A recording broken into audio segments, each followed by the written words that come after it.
Thank you. Thanks so much for the introduction, Debbie. And as Debbie noted, it has been fabulous to see our agenda evolve so significantly to not just have a diverse range of speakers, women leaders, but also to have content specifically focused on how do we foster a more inclusive and diverse executive leadership team? How do we foster this collaborative mindset that supports women? And as Jeff Fromm noted in his morning keynote, this new wave of consumer, that's becoming even more critical. So really my goal today, given the diverse range of women on the panel today, I really want to get to the heart of, core motivations, what really drives you as women leaders, your experiences, the challenges and obstacles, but of course the accomplishments as well, and any takeaways that everyone in the audience, men and women, because we all need champions, we all need supporters in this new era. So what everyone in the room can kind of do and take away from your experiences. So to kick things off, I figure just go down the line, make some introductions, but also I'd love for you to share, throughout your career, one key mentor that you've had, and it could be within the industry and it could be outside, that has really influenced you and impacted you from a leadership perspective. Vicki? Okay. Thanks, Alicia. I'm happy to be here. I'm Vicki Cantrell, and I've had a very long career in retail. I love retail. It's my favorite thing in the world.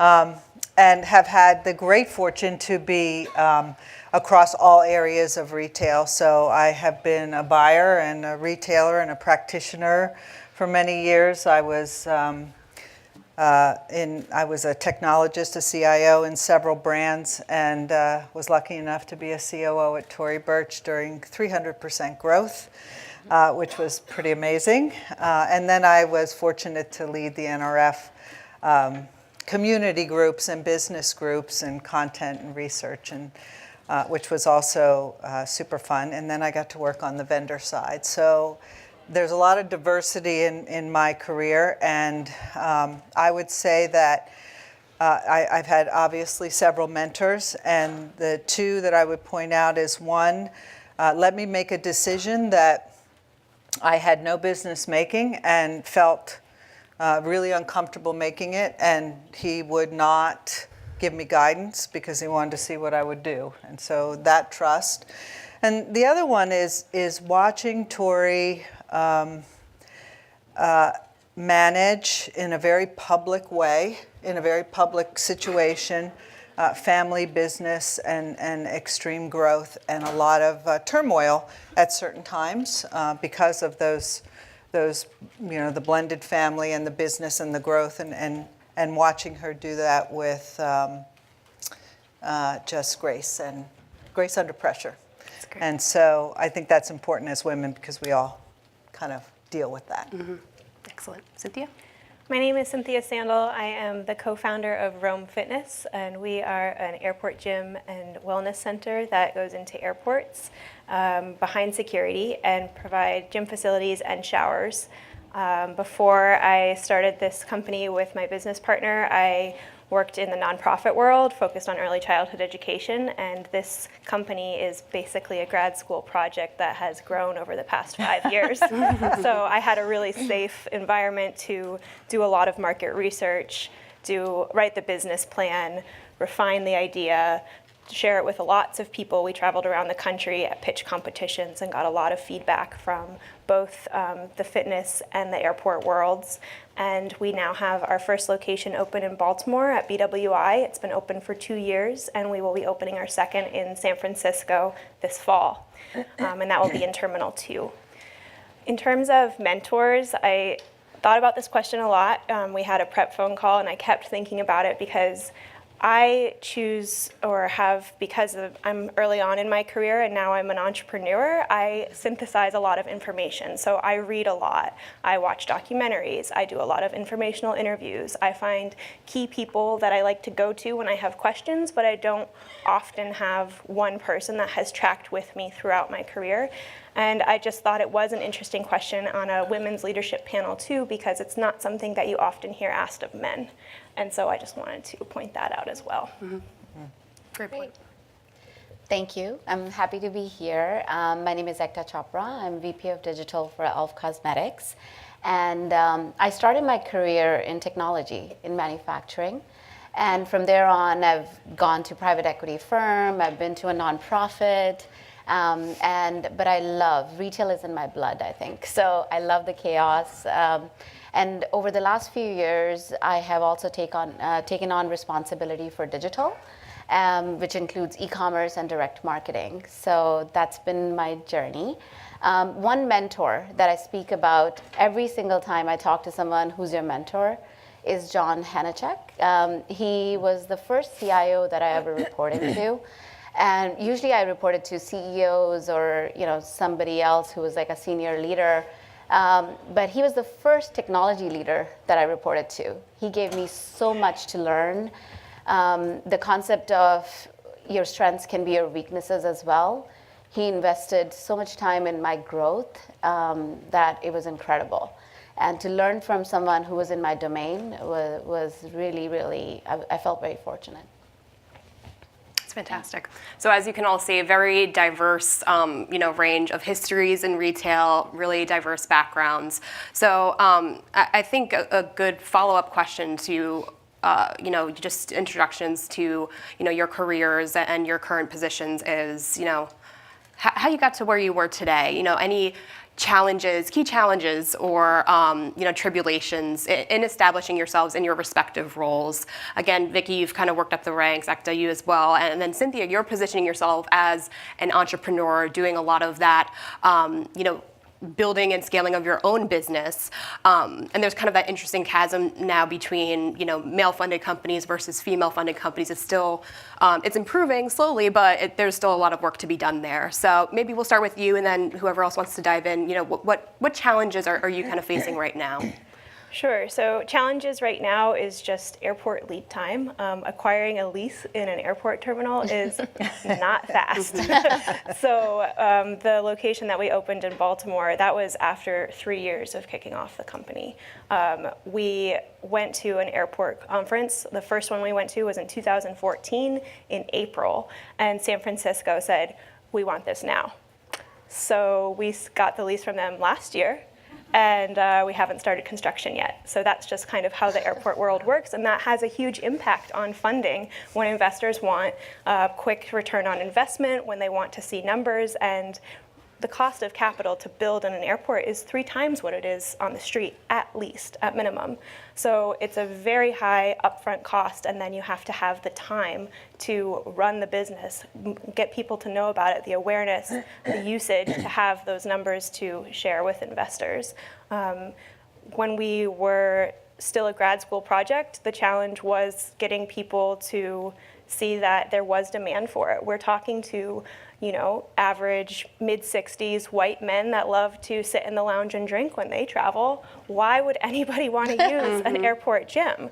Well, that's not the way that a lot of Gen Xers and millennials choose to travel or want to travel for business, and we really had to have proof of concept, and Baltimore gave us that opportunity, which is why it was our first location. The larger airports that you would think of as the main hub airports in this country, some of them got it, some of them didn't. The ones that got it still didn't want to take the chance. They didn't want their reputation to be ruined in terms of the concession program if we opened up and failed. So those were really big challenges for us. And today it really is just getting the airport to move forward so that we can scale the company. Excellent. Wow. Vicki, Ekta? Yeah, so the challenges that I had to face. So I would say in my career or at my current workplace? Both, if you like. Both? Okay. So I would say the biggest challenge that I'm facing right now is that I was born in tech. Like, I grew up in technology. I like to break things, fix them, break things, fix them. but I love learning about the business and solving those issues. So my transition to e-commerce has been a big challenge for me, learning and running a business P&L, totally different than running a technology portfolio and the P&L there. So that's something that's challenging, but keeps me really excited and ready to go to work every single day. And something that I learned something new every single moment. This world of digital is shifting and changing, and inherently it's just challenging and fun. Yeah. And Vicki, you've kind of seen those ebbs and flows, the peaks and valleys, so to speak, in retail. I mean, how did you go about navigating those, not only, throughout your tenure at Tory Burch, for example, but in all positions, because you've had to kind of adapt and constantly show that you as well as a leader could adapt as well? I think adapting is a really good word. When I think back about challenges, yeah, we have challenges all of the time, but I never felt, not never, but I haven't felt a problem being a female. I think authenticity and gaining respect and now it doesn't mean I was in the majority. I wasn't. I was on the CIO Council for years, and we used to count the heads every single time, and there were 2% women on that, Right. on that council. And so I've certainly been, and all the time I was in technology, I was certainly in a male-dominated world, which never bothered me. But adaptability, I think, is really important, and what my challenges have been in the different types of environments I've been in. So you're a boss, and you think that means that you can dictate. Does not mean that at all. Okay, being a leader is different than being someone in power that can tell people what to do. When I was at Party City, I ran the franchise group. Okay, so basically, you spend time convincing people that they have to do something that they are not contractually obligated to do. That's what your role is, okay? And you learn so much from the different types of roles that you have. Building communities at NRF was getting people who have day jobs and convincing them that there's so much more that we can help them with and give them and do that.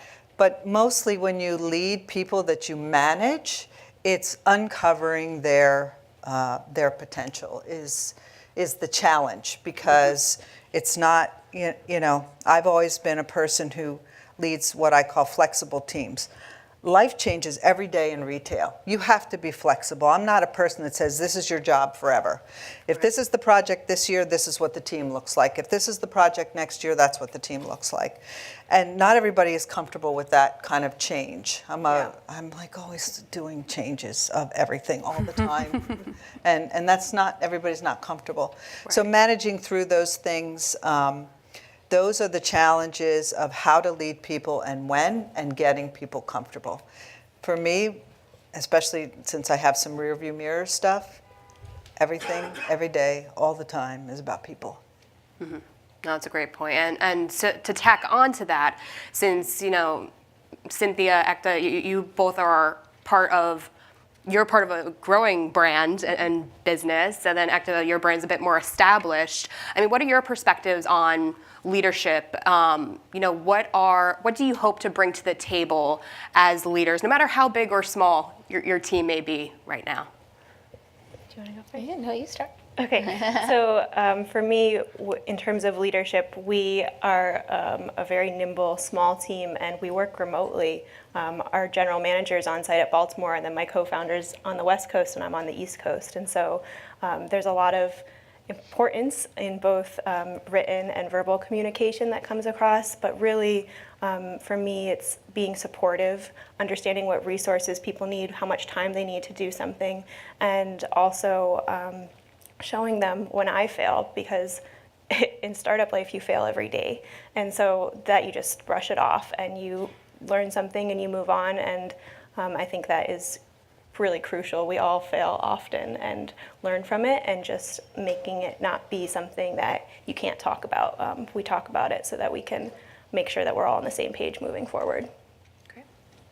So we are a remote team as well. Like my developers are all over US because California is too expensive to hire developers, and I'm always fighting Google, so can't do that. So it's a remote team, but it's a connected team. Right. So we use things like Slack and so forth to really have that connection. But as a leader, there's three things that I take that I've learned and honed in my career. One is leading with empathy. That is very important to me. People come to work, and they leave their families, they go to work, and they spend a lot of time there. Having empathy as a leader, I think, is very important. Yeah. Number two, Maslow's hierarchy. I'm a big believer in that. Tying people, giving them opportunities that align with their motivations is really important to me. And number three really is about building, this connection with your team outside of work, like celebrating the wins, celebrating, and helping them sort of navigate different challenges and investing your time in them, So those three things are like really the core fundamental beliefs that have helped me build teams regardless of where they sit, if they sit together or not, whether they're scattered, is that I get to know them and align them with, the work that they do is going to help them grow, and it's aligned with where they want to be. Yeah, excellent. And I think this focus on culture, community within the organization, I think it's a pretty consistent theme throughout this event, especially through the lens of how do we encourage innovation, and how do we get our people truly invested in our business today, and where it's going in the future. And Vicki, I find it interesting that you called out that you never felt, the pressure as a woman, despite the clear, difference or lack of female voices, at the table, so to speak. So obviously diversity is a big topic now in the industry, and I think the metric is something along the lines of only 6% of CEOs today are women. So I'm going to kind of cobble these two themes together. So how do we, navigate or tackle this topic of diversity in retail and also foster broader community, right? Because I believe in the session yesterday, there was a question around how do we get men more involved as well in this conversation. So whoever wants to take us at first.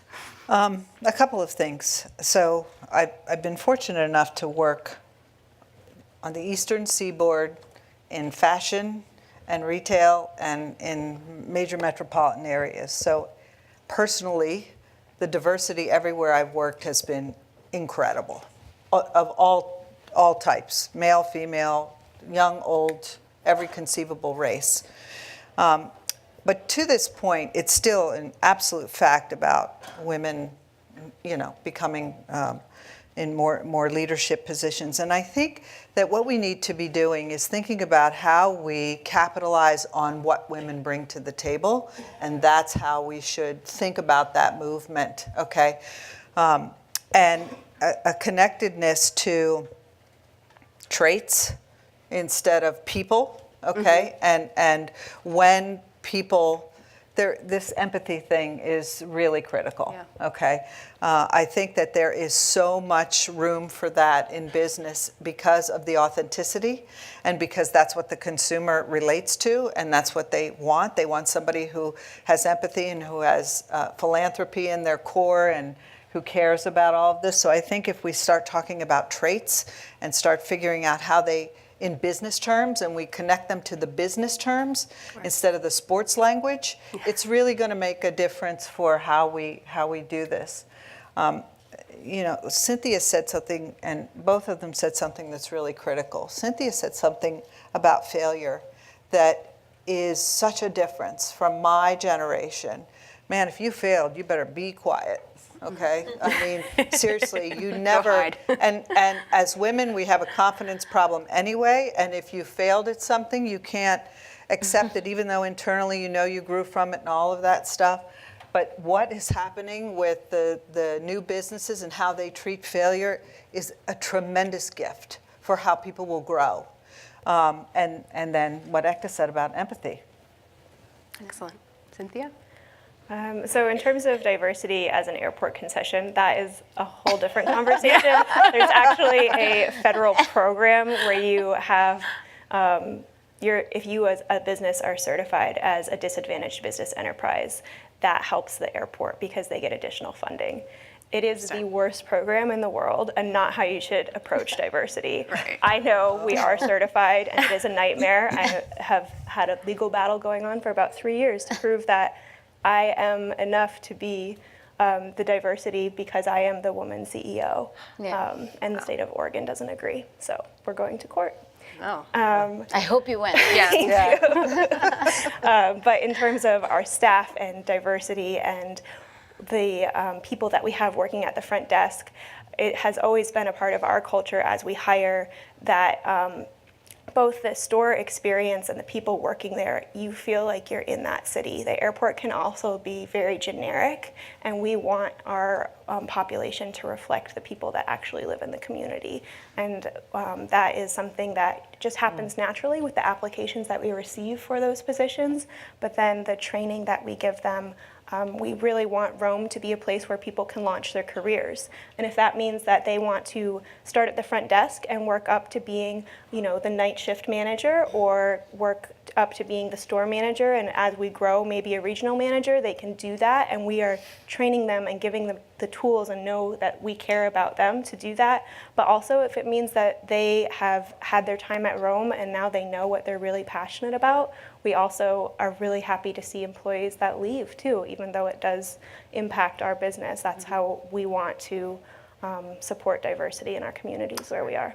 Well, I think in fitness too, it's such a emotional and personal thing too. Like I think about myself and like my fitness journey. It's for me and no one else, but still feeling like you're a part of something and that you can still get that personal fulfillment in a place where you almost belong in a way. I think it's extremely fulfilling. Yeah. Ekta, how about you? Two things. First of all, I'm really proud to work for an organization where it's 70% women. And even if I look at our board, there's several women on the board. So that's really awesome.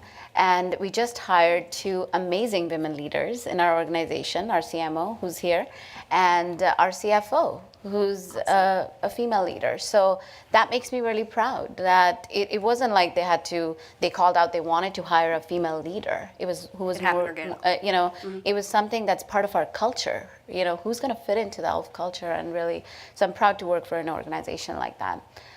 Number 2, I was born in a culture where women have certain roles and, that they have to play. And so since I was young, I've been breaking those molds. Like I refused to do that all my life. But it was never like I had to fight for anything because of my gender. That was who I was. Mm-hmm. And I think that makes me who I am today. So to me, I don't go out and seek to hire women leaders, as you said it really well. It's about traits, like who brings what to the table. And I think everybody has strengths and weaknesses. Yeah. Yep. And when you play on those strengths, I think is when you can shine. So it's not about gender, it's about equality. Yeah. And it really is about equality. So if we don't have a perception about women and men playing certain roles, I think you don't bring those, into your hiring or your decision process. Right. So there's biases. There definitely are. Women in tech, there's biases. But I think, if we can be strong enough to sort of still move forward, I think that's what's important. Yeah.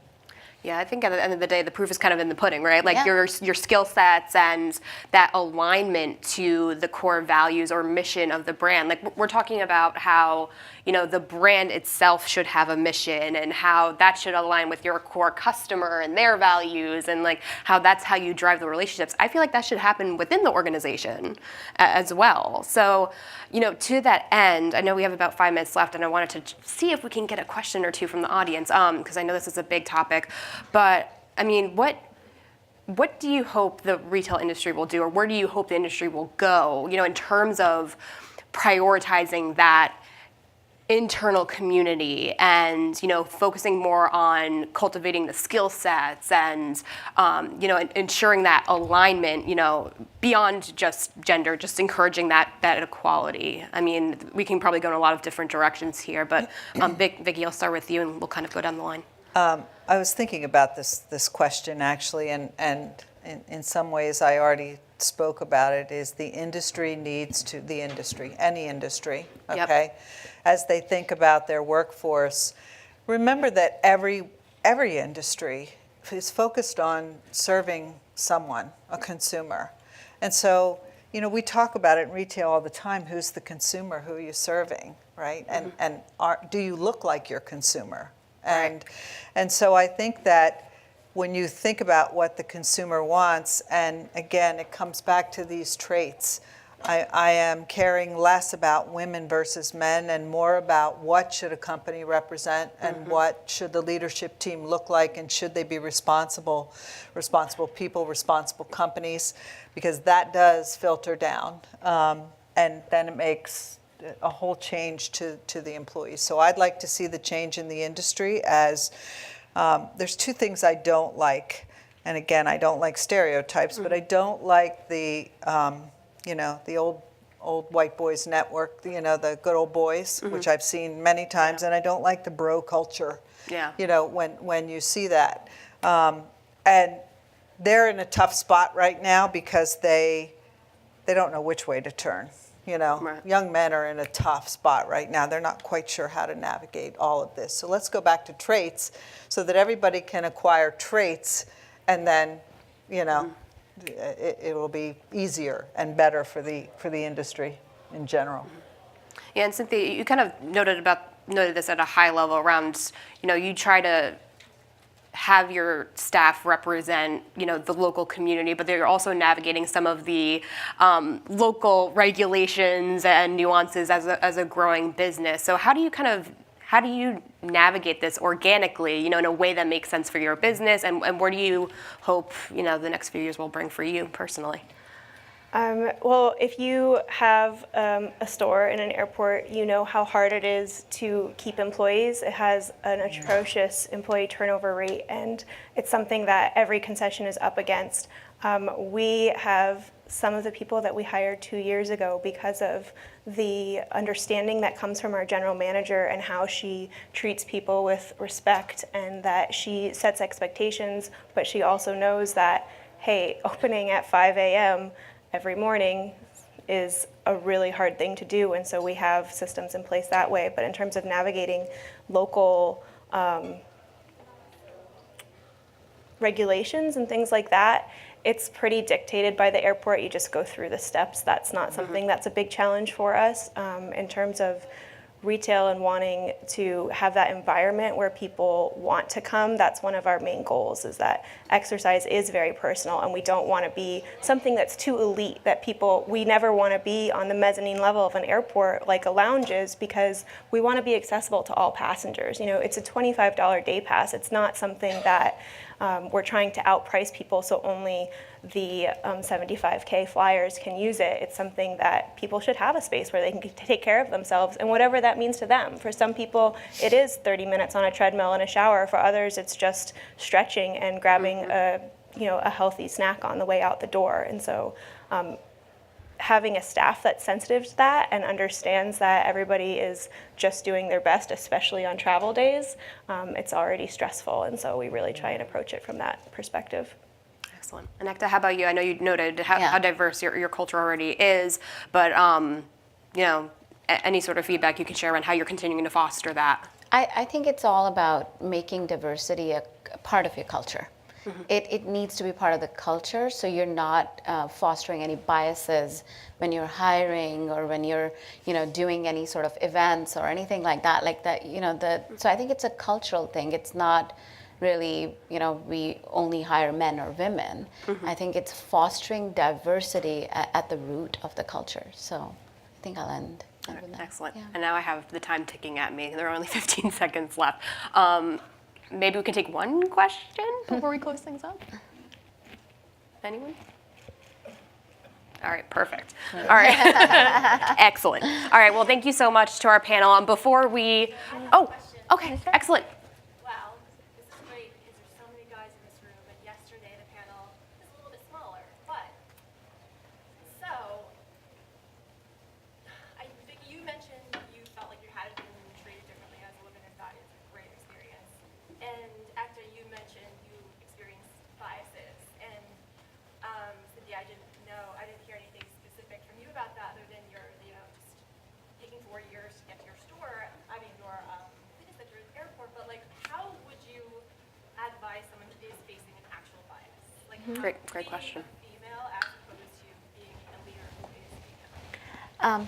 Do you want to? Okay. How do you navigate that? So for me, the way I think about it is, I bring something to the table, and I never discount that.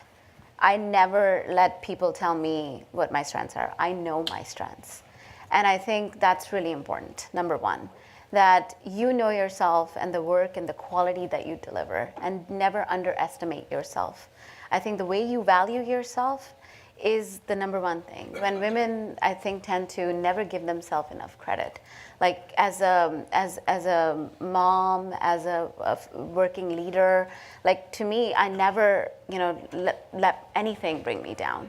So I think that's important. I think it's also, I've learned that having candid, open discussions, when you're feeling something like this, is important. Don't carry that burden throughout your career. Tell someone if they are, discriminating or saying something that that makes you feel like you're not being heard as a female leader. And I think there's many professional ways of doing that. So I think I've Get into those specifics as opposed to just Yeah. feel and it's Sure. So I think one example, and I was talking to somebody about this, so I'm not going to name names or what job, but I was working on a project, and the project was a big project for the organization, like changing our main platform. And call it my peer, who was on the operational side, really underestimated me in front of my team many times. Like things that I just was like, no, there's no way, So I collected feedback. It was very specific. It was like, here's a situation, this is how you made me feel, and here's, I want to let you know. So I went in, I had a very direct conversation with him, and he was taken back. He was really mad, but very same day he came back and apologized. He said, I never thought I was making you feel that way. So I think giving him credit that maybe he was not doing that with some ill will. I think in general, I'm a positive person. I look at glass half full. Nobody has bad intentions. So giving them credit enough to have a discussion with them, I think, is important. So being very specific about that is important. So it shouldn't be a general, like, you made me feel bad. It should be, what are those specific situations and how you felt, so that person really knows. And specificity, I think, really helps. That's good. No worries. Are we good? Can I take one or two more questions? Yes? No? Or are we getting pulled off? Okay. I think we're getting pulled off, guys. So I think we're going to close up for now, but before I let our panel go, we actually don't just have a panel of women leaders, we have a panel of Innovator Award winners now. So Vicki has won one of our first awards, but I wanted to recognize Cynthia and Ekta for their work. Cynthia is being recognized as a disruptor for, of course, her work of bringing fitness and wellness to airports where people are usually just huddled like this or roaming around like zombies. So congratulations to Cynthia. Congratulations.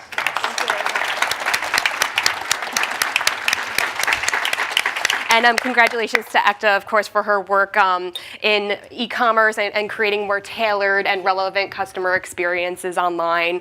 She won and is being recognized as a data guru. So our Innovator Award report will dive a little bit deeper. Thank you very much. And thanks again so much to everyone for listening, and of course our panelists will be at the event, so feel free to grab them, have a follow-up conversation. As you can tell, a lot of experience, a lot of great insights, so really hope you can have productive follow-up conversations. Thank you.